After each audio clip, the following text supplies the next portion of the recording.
Chief Observer Zara Val stood motionless before the massive holographic display at the Galactic Council's central monitoring station.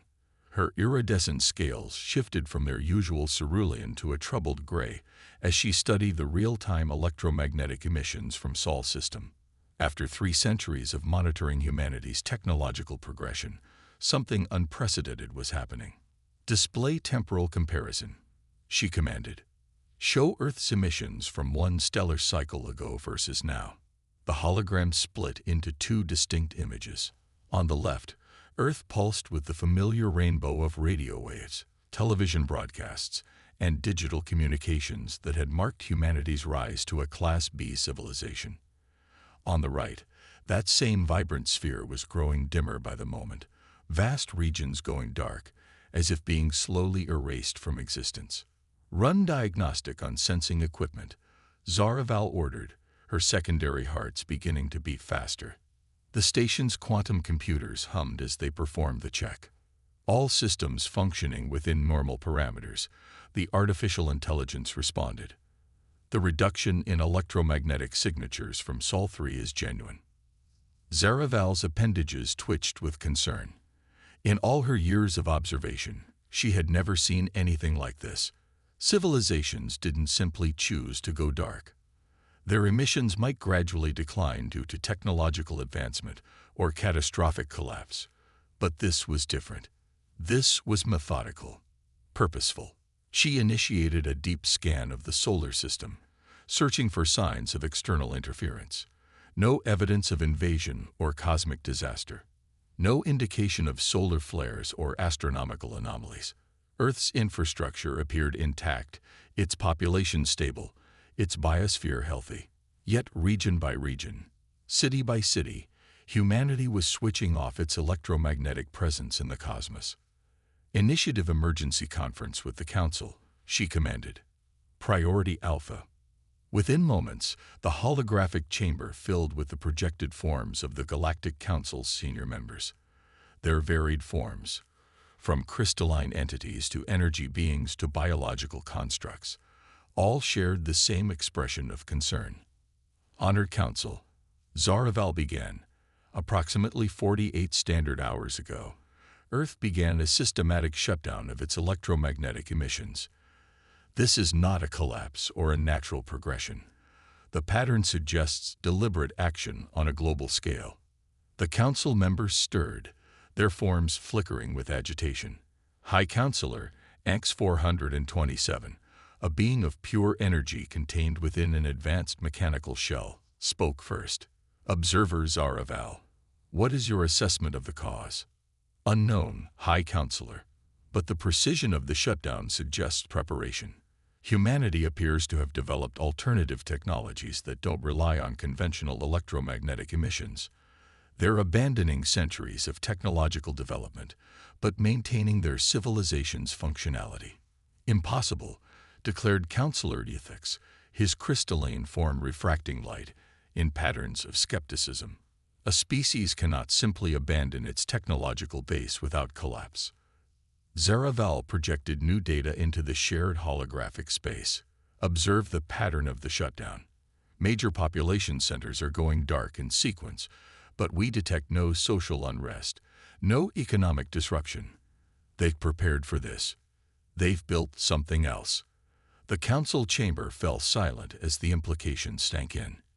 Humanity had spent decades preparing for this moment, developing whatever alternative technologies they needed in perfect secrecy. But why? "I request permission to send a direct observation team," Zara Val stated. "We need to understand what's happening on the surface." High Counselor X-427's energy form pulsed with agreement. "Granted. But observe only. If humanity has chosen this path, there must be a reason. A species doesn't erase itself from the cosmos without cause." As the Council members' projections faded, Zara Val returned her attention to the dimming sphere of Earth.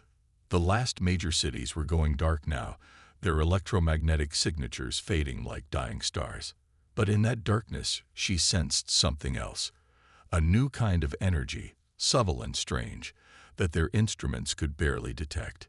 Humanity hadn't regressed. They had evolved in a direction no one had anticipated, driven by some knowledge or fear that had prompted them to revolutionize their entire civilization. And as Zaraval prepared to dispatch her observation team, she couldn't shake the feeling that they were all missing something vital, something that humanity had seen coming long before anyone else. In the depths of space, Earth continued its orbital dance around its star. But now it moved in near-perfect silence, its technological voice muted by choice. And in that silence, Zaraval heard a warning. Humanity knew something that the rest of the galaxy had yet to discover, and they had decided that survival meant becoming invisible to whatever waited in the dark between the stars. Research specialist Kivnan's multifaceted eyes processed every detail of the New York cityscape below as his stealth vessel maintained a perfect hover at 5,000 meters.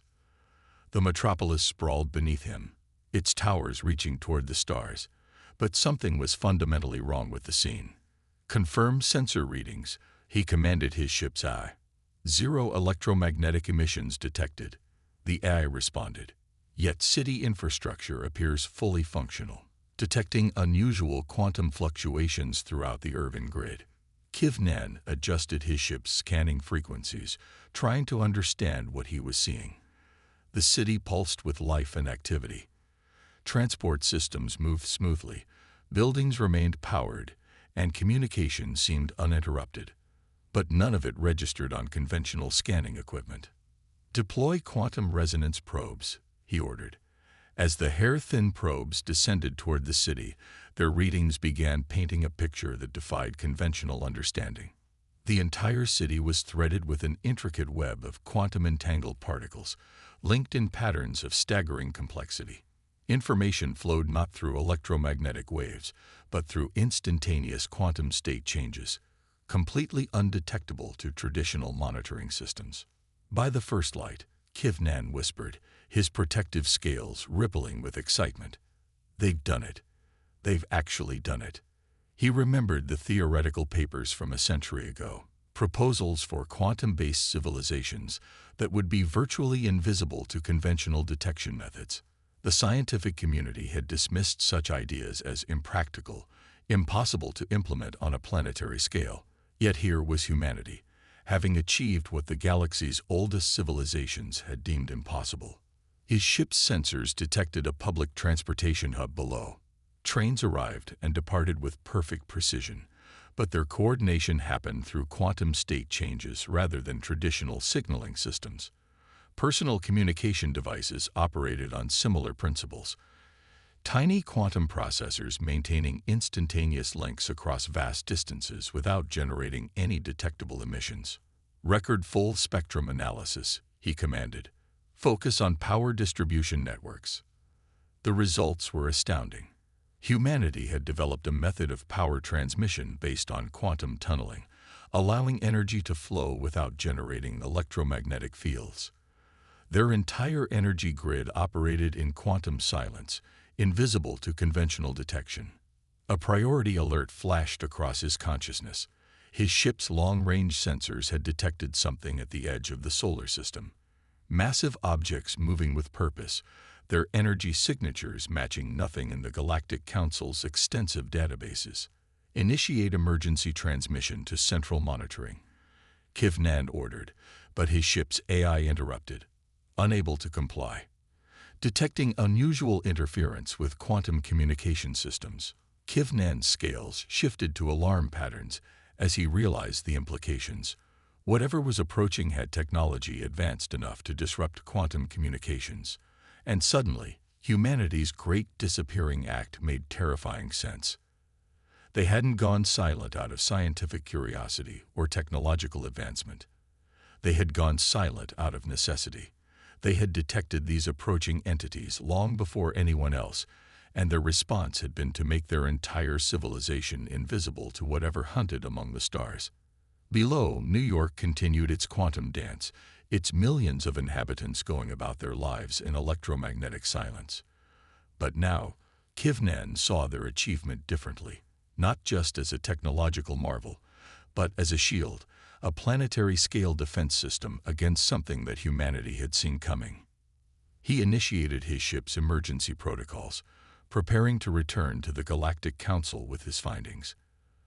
But as he ascended through Earth's atmosphere, he couldn't shake the feeling that he was already too late. The hunters that humanity had prepared so carefully to hide from were already here. In the vast darkness of space, massive shapes moved with predatory grace, their sensors probing the solar system for signs of technological life. But Earth, wrapped in its quantum shroud, waited in perfect silence, its people united in a technological revolution born of desperate necessity. And in the quantum-encrypted channels that now served as humanity's nervous system, a message propagated instantly across the planet. They're here. Maintain quantum silence. The hunters must not find us.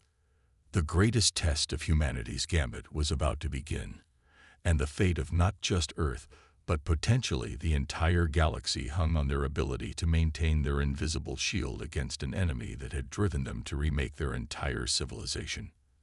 Admiral Sarah Chen stood in the quantum-shielded command center beneath the Rocky Mountains, watching as holographic displays powered by entangled particles showed the approaching hunters.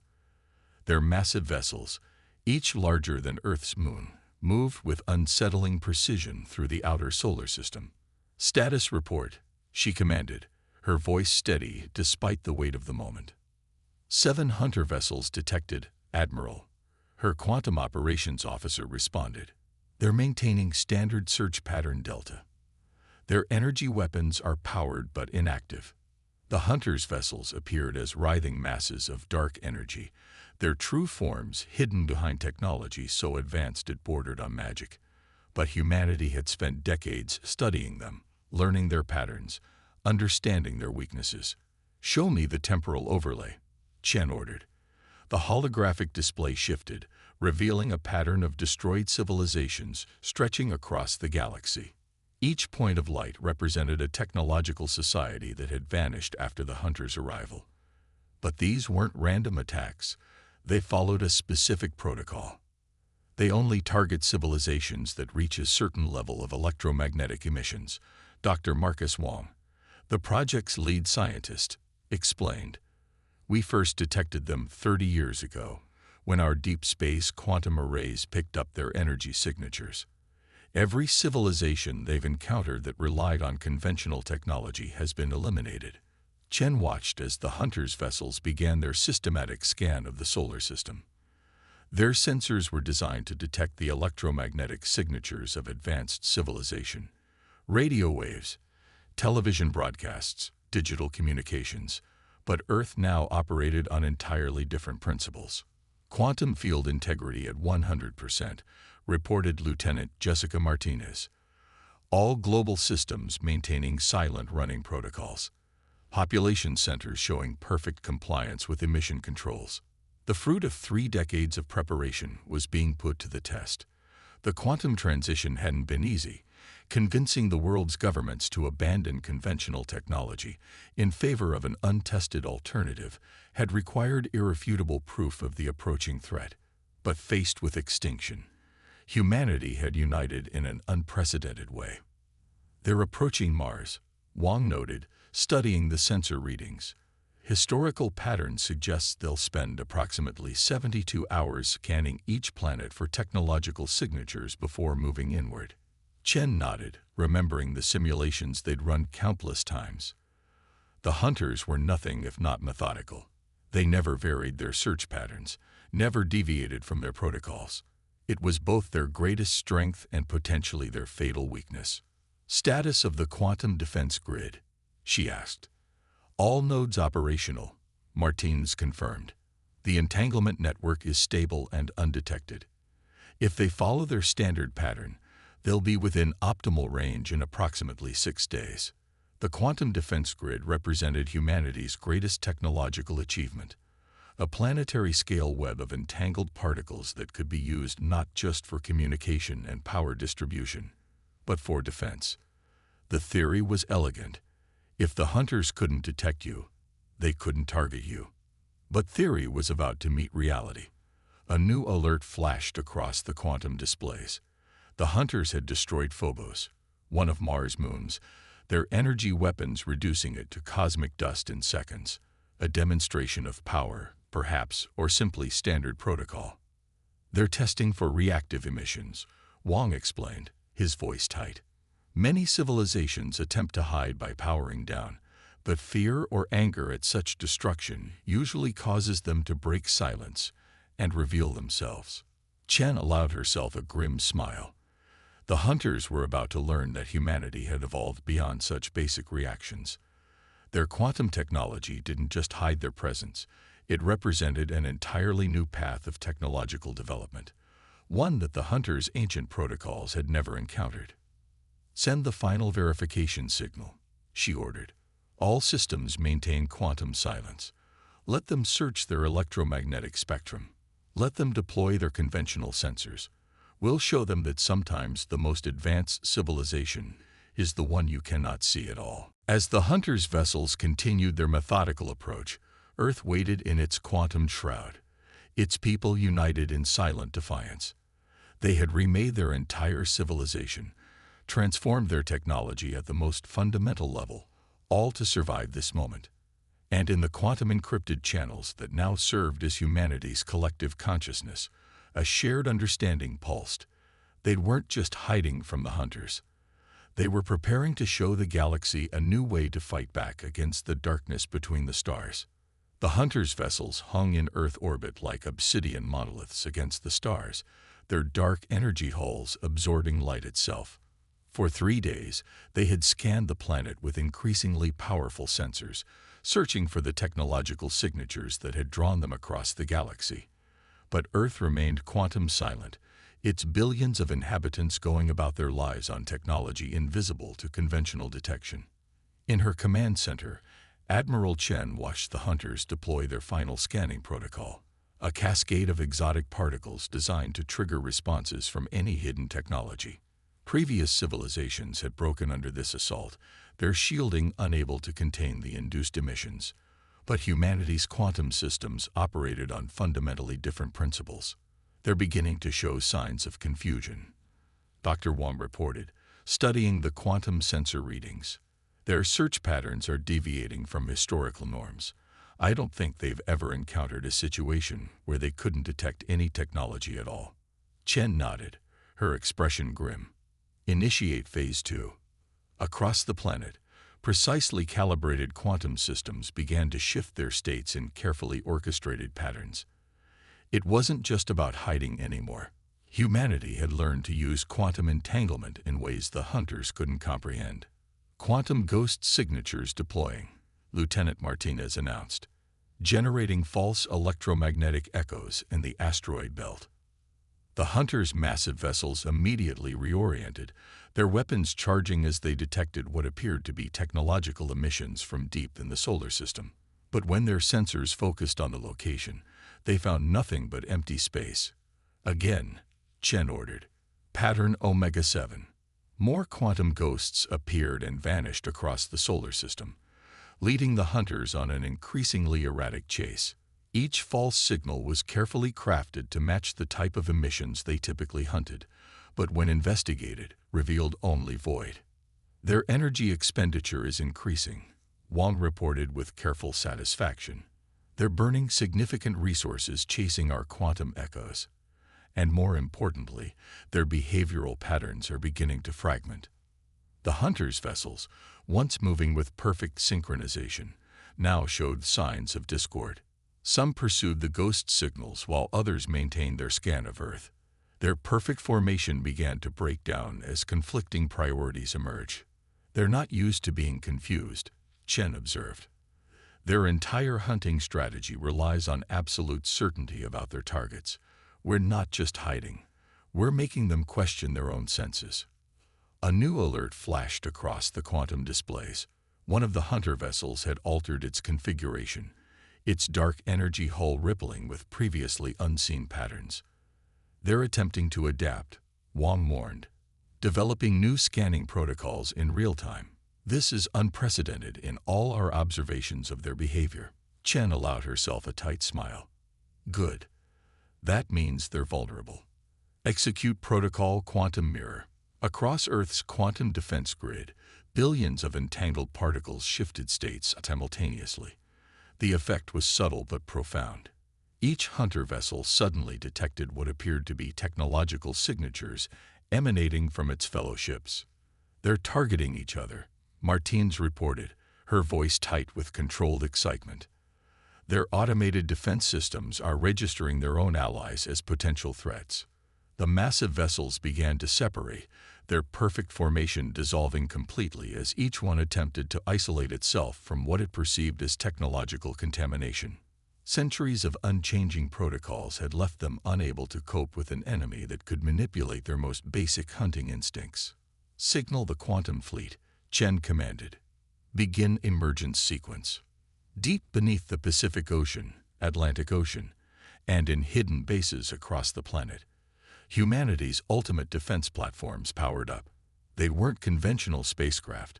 They were quantum-engineered vessels that existed partially outside normal spacetime, invisible not just to electromagnetic detection, but to reality itself until the moment they chose to fully manifest. "Quantum fleet reporting ready," Martins confirmed, all ships showing green on entanglement drives. Chen took a deep breath, knowing that the next few moments would determine not just humanity's fate, but potentially the future of all technological civilizations in the galaxy. "Humanity hid not because we were afraid," she announced across the Quantum Command Network, her words reaching every quantum-linked defense station instantly. "We hid because it gave us time to prepare. Now we show the hunters why you should never corner a species that has nothing left to lose and everything to fight for." The quantum ships began their emergence, phasing into normal space in perfect position around the disoriented hunter vessels. Each one was armed not with conventional weapons, but with technology that could manipulate the very quantum fabric of reality. Humanity's answer to an enemy that had relied too long on unchanging methods of hunting and killing. The final battle for Earth was about to begin, and humanity was about to demonstrate that sometimes the most effective weapon against advanced technology wasn't better technology. It was thinking so far outside conventional boundaries that your very existence became incomprehensible to your enemy. The battle in Earth's orbit defied conventional description. Humanity's quantum ships didn't so much fight the hunters as rewrite the rules of engagement entirely. Each vessel existed in a state of quantum superposition, simultaneously present and absent, making them impossible to target with conventional weapons. "Quantum Fleet executing attack pattern Delta," Lieutenant Martinez announced, her voice steady as she coordinated the most unusual combat operation in human history. Reality phase shifting in 3, 2, 1. The quantum ships didn't fire weapons. They altered probability itself. Each hunter vessel found itself trapped in cascading fields of quantum uncertainty, their dark energy hulls destabilizing, as reality itself seemed to reject their presence. "Their computational systems are failing," Dr. Wong reported, watching the sensor feeds. "They can't process what's happening. Their entire hunting strategy relies on certainty, absolute target acquisition, predictable prey behavior. We're giving them neither." Admiral Chen watched as the first hunter vessel began to break apart, its structure unraveling as quantum fields disrupted the very forces holding it together. They'd been hunting the same way for so long. They never evolved, never adapted, never imagined that prey might become something they couldn't comprehend. In orbit, the remaining hunter vessels attempted to coordinate a response, but their communication systems couldn't cope with targets that existed in quantum superposition. Each ship detected thousands of possible locations for each human vessel, all equally real and unreal until observed. "Zaraval's observation ship is requesting permission to approach," Martins reported. "The Galactic Council wants to witness this." Chen nodded. "Grant them access. The galaxy needs to see that there's another way. That progress doesn't have to mean making bigger electromagnetic footprints for the hunters to follow." The Council ship dropped its stealth field, its advanced sensors recording as humanity's quantum fleet systematically dismantled the greatest predatory force the galaxy had ever known. Not through superior firepower, but through technological evolution so profound it rendered conventional warfare meaningless. The last hunter vessel is attempting emergency phase shift, Wong announced. They're trying to escape into subspace. Deploy quantum entanglement net, Chen ordered calmly. The human ships released clouds of entangled particles that enveloped the fleeing vessel. As it attempted to shift phases, it found itself bound by quantum connections it couldn't break. Its escape routes collapsed by the fundamental properties of reality itself. Within hours, it was over. The hunters, a force that had terrorized the galaxy for millennia, had been defeated by prey that had evolved beyond their ability to hunt. Their vessels, once symbols of unstoppable technological superiority, drifted in orbit as clouds of rapidly dispersing particles. In her quantum-shielded command center, Admiral Chen opened a channel to the Galactic Council ship. Observer Zaravel, humanity is ready to share what we've learned, not just about quantum technology, but about the nature of progress itself. The response came immediately. Admiral Chen, the Council is struggling to comprehend what we've witnessed. Your species abandoned what we considered essential technology, only to develop something far beyond our understanding. Chen smiled. We didn't abandon technology. We transcended it. The hunters forced us to think differently, to question every assumption about how civilizations should develop. In trying to hide from them, we discovered something greater. Over the next few months, representatives from civilizations across the galaxy came to Earth to learn. They discovered a society that had transformed itself at the most fundamental level, replacing the noisy electromagnetic signals that had marked technological progress for so long with the subtle dance of quantum mechanics. Cities powered by quantum energy networks, communication systems based on entangled particles, transportation grids that existed in carefully controlled superpositions. Humanity had built something unprecedented, proving that civilization could advance without making itself vulnerable to the hunters that prowled between the stars. And in the quantum-encrypted channels that now connected Earth to an increasing number of alien worlds, a new kind of galactic community began to emerge. One that didn't announce its presence with electromagnetic screams into the void, but whispered through the quantum fabric of reality itself. The hunters had sought to contain technological progress, to prevent civilizations from advancing beyond a certain point. Instead, they had driven humanity to break free from conventional limitations, showing the galaxy that true advancement sometimes meant becoming something your enemies couldn't even perceive, let alone destroy. Earth's quantum silence had become a revolution, spreading across the stars not with the thunder of electromagnetic emissions, but with the subtle elegance of particles dancing in perfect, invisible synchronization.